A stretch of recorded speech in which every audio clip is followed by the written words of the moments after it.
असा दिलेला आहे, निळ्या कारणास्तव, वेगवेगळं डोक्यास कारणास्तव.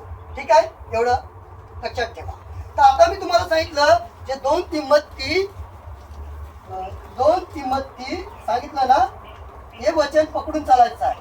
अध्याय 2 वचन बोला ना 15, हे वचन पकडून शिकवायचं आहे. आणि ते कसं शिकवायचं आहे, कसं समजायचं आहे मी तुम्हाला सांगतो. तुम्हाला जेवढं समजेल पवित्र आत्मा तुम्हाला समजून आणखीन चांगलं दिल येशूच्या नावात. आमेन. हालेलुया. तुम्हाला बोर्ड दिसतोय, आवाज येतोय? हा भाऊ तुम्हीच, आवाज येतो ना? ठीक आहे, हा ओके ठीक आहे. नंतर बोर्ड बघा. तर आता आपण बघूया बायबल कसं भाग करून शिकवलं जातं. बघा मी तुम्हाला परत सांगतो, विश्वास 2 प्रकारचा आहे.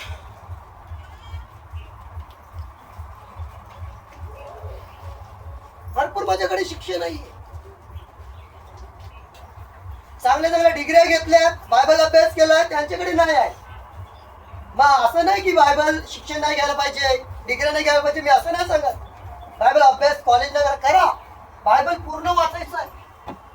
पूर्ण भूतकाळ वर्तमान भविष्य पूर्ण बायबल. आलं नाही पूर्ण बायबलचं? अरे आलं की नाही? 66 पुस्तकं आली की नाही? 44, 13 आणि 9.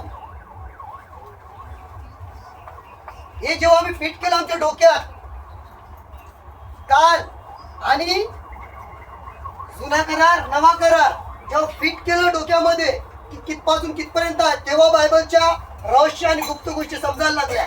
समजत नव्हत्या. जसं मी तुम्हाला सांगतोय ना, पास्टरनी सांगितलं असेल ना, समजणार नाही लगेच. आम्हाला समजण्यासाठी 2 वर्ष गेली, तर समजण्यासाठी आम्ही सेवक लोक असतो. नाही असं कसं नाही, हे बरोबर नाही, हे योग्य नाही वाटतं शिक्षण, हे बरोबर नाही, हे सही नाही लगता आहे.